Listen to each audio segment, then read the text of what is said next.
Hello students, ਅੱਜ ਆਪਾਂ ਪੜ੍ਹਾਂਗੇ IELTS speaking ਵੀ ਕਿੱਦਾਂ ਆਪਾਂ ਬਿਲਕੁਲ ਬੈਟਰ ਤਰੀਕੇ ਦੇ ਨਾਲ ਠੀਕ ਆ ਆਪਣੇ ਆਨਸਰ ਨੂੰ ਐਕਸਪਲੇਨ ਕਰ ਸਕਦੇ ਹਾਂ ਅਤੇ ਹਾਈ ਬੈਂਡ ਨੂੰ ਅਚੀਵ ਕਰ ਸਕਦੇ ਹਾਂ। So let's start. ਸਪੀਕਿੰਗ ਦੇ ਵਿੱਚ ਮੈਂ ਆਲਵੇਜ਼ ਤੁਹਾਨੂੰ ਕਹਿੰਦੀ ਹਾਂ ਕਿ ਤੁਸੀਂ ਜ਼ਿਆਦਾ ਕਿਊ ਕਾਰਡ 'ਤੇ ਫੋਕਸ ਕਰਦੇ ਆ, ਬਟ ਨਹੀਂ, ਕਹਿੰਦੇ ਹੁੰਦੇ ਆ ਨਾ, first impression is last impression. So first question ਤੋਂ ਹੀ ਇੱਦਾਂ ਦੇ ਇਫੈਕਟਿਵ ਆਨਸਰ ਦੇਣੇ ਸ਼ੁਰੂ ਕਰ ਦਿਓ ਸੋ ਐਗਜ਼ਾਮੀਨਰ 'ਤੇ ਤੁਹਾਡਾ ਜਿਹੜਾ ਇੰਪਰੈਸ਼ਨ ਆ ਠੀਕ ਆ, ਤੁਹਾਡਾ ਜਿਹੜਾ ਇੰਪਰੈਸ਼ਨ ਆ ਐਗਜ਼ਾਮੀਨਰ 'ਤੇ ਬਹੁਤ ਹੀ ਜ਼ਿਆਦਾ ਵਧੀਆ ਪਵੇ। So let's start. ਪਹਿਲਾ ਕੁਐਸਚਨ ਮੋਸਟਲੀ ਹੁੰਦਾ ਹੈ, ਮੇ ਆਈ ਨੋ ਯੂਅਰ ਫੁੱਲ ਨੇਮ ਜਾਂ ਫਿਰ ਵਾਟ ਇਜ਼ ਯੂਅਰ ਨੇਮ ਠੀਕ ਆ। ਸੋ ਮੋਸਟਲੀ ਇੱਥੇ ਸਟੂਡੈਂਟ ਇੰਨਾ ਕਹਿ ਦਿੰਦੇ ਆ, ਮਾਈ ਫੁੱਲ ਨੇਮ ਇਜ਼ ਡੈਸ਼, ਜੋ ਵੀ ਤੁਹਾਡਾ ਨਾਮ ਹੈ ਠੀਕ ਆ। For example your name is Varsha, then ਤੁਸੀਂ ਕਹਿ ਦੋਗੇ ਮਾਈ ਫੁੱਲ ਨੇਮ ਇਜ਼ ਵਰਸ਼ਾ। ਸੋ ਇਹ ਬਹੁਤ ਸਮੋਲ ਜਿਹਾ ਆਨਸਰ ਰਹਿ ਜੂਗਾ ਠੀਕ ਆ। ਜੇ ਤੁਸੀਂ ਸਟਾਰਟਿੰਗ ਤੋਂ ਠੀਕ ਆ 2 ਤੋਂ 3 ਲਾਈਨ ਦਾ ਆਨਸਰ ਤਾਂ ਜ਼ਰੂਰ ਦੇਵੋ ਜਨਰਲ ਕੁਐਸਚਨ ਦੇ ਵਿੱਚ ਵੀ ਠੀਕ ਆ। ਤੁਸੀਂ ਕਹੋ my full name is Varsha Singhania, but my friends and my relatives called me Varsha, actually it is my nickname. So ਇਹ 2 ਤੋਂ 3 ਲਾਈਨ ਦਾ ਹੋ ਗਿਆ ਠੀਕ ਆ ਆਨਸਰ, ਅਤੇ ਆਪਣੇ ਨਾਮ ਦੇ ਨਾਲ ਹੀ ਜੁੜਿਆ ਰਿਹਾ ਠੀਕ ਆ। ਆਪਣੇ ਨਾਮ ਦੇ ਰਿਲੇਟਡ ਹੀ ਆਪਾਂ ਆਨਸਰ ਦਿੱਤਾ ਆ ਠੀਕ ਆ, ਵੀ ਫੁੱਲ ਨੇਮ ਦੱਸਤਾ ਠੀਕ ਆ। ਉਹ ਤੋਂ ਬਾਅਦ ਦੱਸਤਾ ਵੀ ਮੇਰੇ ਫਰੈਂਡਸ ਅਤੇ ਮੇਰੇ ਰਿਲੇਟਿਵਸ ਮੈਨੂੰ ਕੀ ਬੁਲਾਉਂਦੇ ਆ ਠੀਕ ਆ। ਜੇ ਤੁਸੀਂ ਉਹ ਤੋਂ ਬਾਅਦ ਜੇ ਉਹਨਾਂ ਨੇ ਤੁਹਾਨੂੰ ਪੁੱਛਿਆ how may I address you, so here ਉਹ ਤੁਹਾਨੂੰ ਪੁੱਛਦੇ ਪਏ ਆ ਮੈਂ ਤੈਨੂੰ ਕੀ ਬੁਲਾ ਸਕਦਾ ਜਾਂ ਮੈਂ ਤੈਨੂੰ ਕੀ ਬੁਲਾ ਸਕਦੀ ਠੀਕ ਆ। ਇਹਦੇ ਵਿੱਚ ਉਹਨਾਂ ਨੇ ਤੁਹਾਡਾ ਐਡਰੈਸ ਨਹੀਂ ਪੁੱਛਿਆ। ਮੋਸਟਲੀ ਸਟੂਡੈਂਟ ਇੱਥੇ ਕਨਫਿਊਜ਼ ਹੁੰਦੇ ਕਿ ਅਗਲੇ ਨੇ ਆਪਾਂ ਐਗਜ਼ਾਮੀਨਰ ਨੇ ਆਪਾਂ ਕੋਲ ਆਪਣਾ ਐਡਰੈਸ ਪੁੱਛਿਆ, ਸੋ ਨਹੀਂ। ਸੋ ਇੱਥੇ ਤੁਸੀਂ ਕੀ ਕਹਿ ਸਕਦੇ ਆ, ਤੁਸੀਂ ਇੱਥੇ ਥੋੜ੍ਹੀ ਜਿਹੀ ਜਿੱਦਾਂ ਨਾ ਤੁਸੀਂ ਥੋੜ੍ਹੀ ਪੈਰਾਫਰੇਜ਼ ਕਰ ਸਕਦੇ ਹੋ ਠੀਕ ਹੈ। ਤੁਸੀਂ ਕਹਿ ਸਕਦੇ ਆ you may call me as ਵਰਸ਼ਾ, ਔਰ ਜਾਂ ਫਿਰ ਜੇ ਤੁਸੀਂ ਐਡਰੈਸ ਹੀ ਕਹਿਣਾ ਚਾਹੁੰਦੇ ਤੁਸੀਂ ਇੱਥੇ ਕਹਿ ਦਿਓ you may address me as Varsha. So ਦੋਨੇ ਆਨਸਰ ਠੀਕ ਆ। ਉਹਦੇ ਵਿੱਚ ਪੈਰਾਫਰੇਜ਼ ਹੋ ਜਾਊਗਾ, ਦੈਨ ਲੱਗੂਗਾ ਕਿ ਐਗਜ਼ਾਮੀਨਰ ਨੂੰ ਕਿ ਤੁਹਾਨੂੰ ਵਧੀਆ ਇੰਗਲਿਸ਼ ਆਉਂਦੀ ਹੈ ਠੀਕ ਆ। ਤੁਸੀਂ ਦੱਸ ਸਕਦੇ ਹੋ ਕਿ ਕਿਹੜੀ ਚੀਜ਼ ਦੀ ਕੀ ਵੋਕੈਬ ਬਣ ਰਹੀ ਹੈ ਠੀਕ ਆ। ਸੋ ਇਹਦੇ ਵਿੱਚ ਤੁਸੀਂ ਇੱਦਾਂ ਵੀ ਕਹਿ ਸਕਦੇ ਆ you may address me as Varsha, my friends and relatives also called me with this name. ਇਹ 'ਚ ਆਪਾਂ ਐਕਸਪਲੇਨ ਕਰਦਾ ਠੀਕ ਆ, ਮੇਰਾ ਨਿਕਨੇਮ ਵਰਸ਼ਾ ਆ, ਦੈਨ ਮੇਰੇ ਫਰੈਂਡਸ ਅਤੇ ਮੇਰੇ ਰਿਲੇਟਿਵਸ ਵੀ ਮੈਨੂੰ ਇਸ ਨਾਮ ਨਾਲ ਬੁਲਾਉਂਦੇ ਆ। ਦੈਨ ਇਹਦੇ ਵਿੱਚ ਇੱਕ ਜਿੱਦਾਂ ਚਲੋ ਆਪਾਂ ਜਾਂਦੇ ਹਾਂ, ਉਹ ਇੱਕ ਹੋਰ ਕੁਐਸਚਨ ਪੁੱਛਦੇ, may I see your I D, like that time ਆਪਾਂ ਕੋਲ ਸਿਰਫ ਪਾਸਪੋਰਟ ਅਵੇਲੇਬਲ ਹੁੰਦਾ ਆ ਠੀਕ ਆ, as a proof of our I D. So ਆਪਾਂ ਉਹਨਾਂ ਨੂੰ ਇੱਦਾਂ ਨਹੀਂ ਕਹਿਣਾ ਯੈਸ ਯੂ ਕੈਨ, ਸੋ ਆਪਾਂ ਇੱਥੇ ਬਸ ਇੰਨਾ ਦੱਸ ਦੇਣਾ ਹੇਅਰ ਇਜ਼ ਮਾਈ ਪਾਸਪੋਰਟ। ਕੁਛ ਜ਼ਿਆਦਾ ਨਹੀਂ ਕਹਿਣਾ, ਜੈਸ ਤਾਂ ਬਿਲਕੁਲ ਵੀ ਨਹੀਂ ਕਹਿਣਾ। ਜੇ ਉਹਨਾਂ ਨੇ ਕਿਹਾ may I see your I D use here is my passport ਠੀਕ ਆ। ਐਗਜ਼ਾਮੀਨਰ ਨੇ ਖੁਦ ਤੁਹਾਡਾ ਪਾਸਪੋਰਟ ਚੱਕ ਕੇ ਤੁਹਾਡੀ ਜੋ ਵੀ ਉਹਨਾਂ ਨੇ ਕੁਛ ਦੇਖਣਾ ਹੋਵੇ ਠੀਕ ਆ, ਅਤੇ ਉਹ ਦੇਖ ਸਕਦੇ ਆ ਠੀਕ ਆ। ਉਹ ਤੋਂ ਬਾਅਦ ਹੁੰਦਾ ਆ where do you come from, ਦੱਸਣਾ ਤੁਸੀਂ ਕਿੱਥੋਂ ਬਿਲੋਂਗ ਕਰਦੇ ਹੋ ਠੀਕ ਆ। For example you are living in Phagwara, then ਤੁਸੀਂ ਕਹਿਣਾ I come from Phagwara, it is a small town between Jalandhar and Ludhiana. ਵਿੱਚ ਆਪਾਂ ਸ਼ਹਿਰ ਦਾ ਨਾਮ ਵੀ ਦੱਸਤਾ, ਇਹ ਵੀ ਦੱਸਤਾ ਇੱਕ ਸਮਾਲ ਟਾਊਨ ਆ ਠੀਕ ਆ, ਜਿਹੜਾ ਜਲੰਧਰ ਐਂਡ ਲੁਧਿਆਣਾ ਦੇ ਵਿਚਕਾਰ ਠੀਕ ਆ ਬਸਿਆ ਹੋਇਆ ਆ। ਜੇ ਤੁਸੀਂ ਬਿਗ ਸਿਟੀ ਵਿੱਚ ਰਹਿੰਦੇ ਹੋ ਤੁਸੀਂ ਇਹ ਵੀ ਕਹਿ ਸਕਦੇ ਹੋ well it is a big city where all the facilities related to domestic thing are available ਠੀਕ ਆ। ਸੋ ਇੱਦਾਂ ਵੀ ਦੱਸ ਸਕਦੇ ਹਾਂ ਵੀ ਇੱਕ ਬਿਗ ਸਿਟੀ ਆ ਜਿਹਦੇ ਨਾਲ ਸਾਰੀਆਂ ਡੋਮੈਸਟਿਕ ਜ਼ਰੂਰਤਾਂ ਦੀ ਫੈਸਿਲਿਟੀ ਜਿਹੜੀ ਆ ਪੂਰੀ ਹੋ ਜਾਂਦੀ ਆ ਠੀਕ ਹੈ, ਜ਼ਰੂਰਤ ਜਿਹੜੀ ਆ ਪੂਰੀ ਹੋ ਜਾਂਦੀ ਆ। ਦੈਨ ਉਹ ਤੋਂ ਬਾਅਦ ਮੋਸਟਲੀ ਸਟੂਡੈਂਟਸ ਨੂੰ ਪੁੱਛਿਆ ਵੀ ਜਾਂਦੇ ਆ ਕੁਐਸਚਨਸ, ਔਰ ਕਈਆਂ ਨੂੰ ਨਹੀਂ ਪੁੱਛੇ ਜਾਂਦੇ ਰਿਲੇਟਿਡ ਟੂ ਆਵਰ ਸਟੱਡੀ ਠੀਕ ਆ।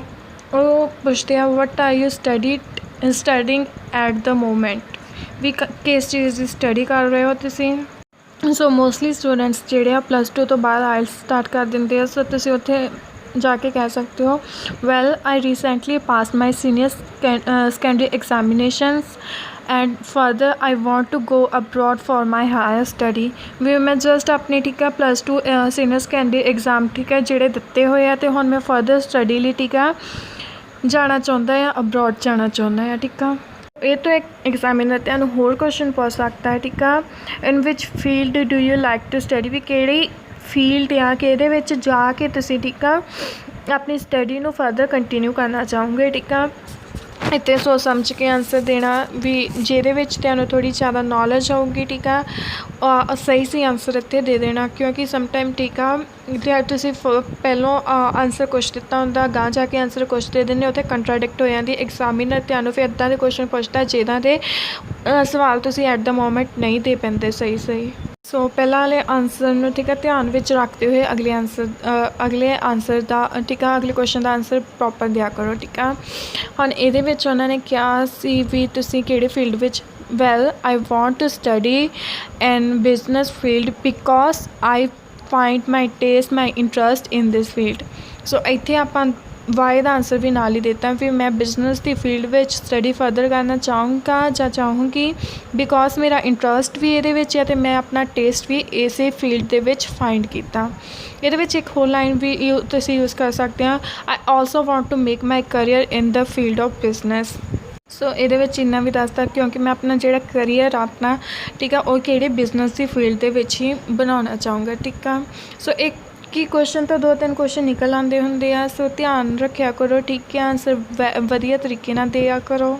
ਸਮਟਾਈਮ ਸਮ ਸਟੂਡੈਂਟਸ ਜਾਂ ਫਿਰ ਜਿਹੜੇ ਜਨਰਲ ਆਇਲਸ ਕਰਨ ਜਾਂਦੇ ਆ, ਠੀਕ ਆ, ਉਹਨਾਂ ਤੋਂ ਰਿਲੇਟਡ ਹੁੰਦੇ ਕੁਐਸਚਨ ਜੋਬ ਬਿਕੋਜ਼ ਉਹ ਨਾਲ ਦੀ ਨਾਲ ਜੋਬ ਵੀ ਕਰਦੇ ਹੁੰਦੇ ਆ।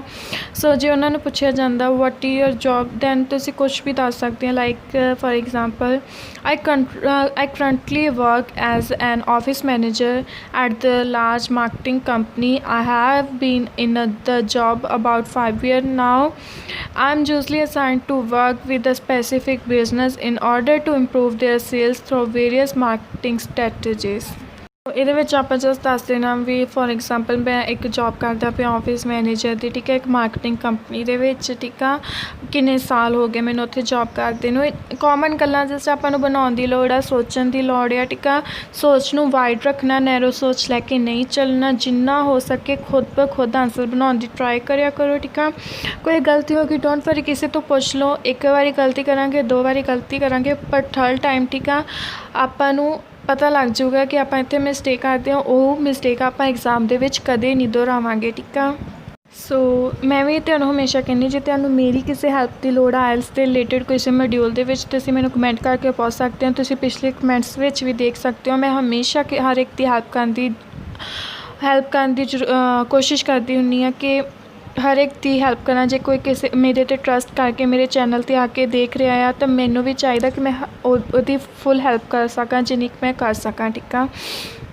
ਉਹ ਤੋਂ ਬਾਅਦ ਵਰਕ ਦੇ ਰਿਲੇਟਡ ਤੁਹਾਨੂੰ ਕੁਐਸਚਨ ਪੁੱਛ ਸਕਦੇ ਆ, do you have to work with other people, ਵੀ ਤੁਸੀਂ ਹੋਰ ਪੀਪਲ ਦੇ ਨਾਲ ਕੰਮ ਕਰਦੇ ਹੋ। ਇਹਦੇ ਵਿੱਚ ਦੇਖੋ ਆਪਾਂ ਪਹਿਲਾਂ ਮੈਂਸ਼ਨ ਕਰ ਚੁੱਕੇ ਹਾਂ ਕਿ ਮੈਂ ਇੱਕ ਵੱਡੀ ਕੰਪਨੀ ਦੇ ਵਿੱਚ ਕੰਮ ਕਰਦੀ ਹਾਂ ਜਾਂ ਕਰਦਾ ਹਾਂ, ਠੀਕ ਆ। ਹੁਣ ਆਪਾਂ ਅਗਾਂਹ ਇੰਨਾ ਤਾਂ ਨਹੀਂ ਕਹਿ ਸਕਦੇ ਨਹੀਂ ਉੱਥੇ ਹੋਰ ਕੋਈ ਵਰਕ ਕਿਸੇ ਦੇ ਨਾਲ ਨਹੀਂ ਵਰਕ ਕਰਦਾ ਬਿਕੋਜ਼ ਵੱਡੀ ਕੰਪਨੀ ਆ ਅਤੇ ਵੱਡੀ ਕੰਪਨੀ ਦੇ ਵਿੱਚ ਓਬਵੀਅਸ ਆ ਕਿੰਨੇ ਜ਼ਿਆਦਾ ਇੰਪਲੋਏ ਹੋਊਗੇ।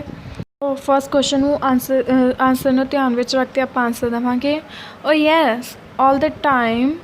It's a big office and we all have to work as a team if we want to achieve a result. I have colleagues I need to liaise with such as graphics designer, and I also have administration staff who work under me, and of course I also have to work alongside the company that we provide marketing for. So yes, I definitely have to work with other people.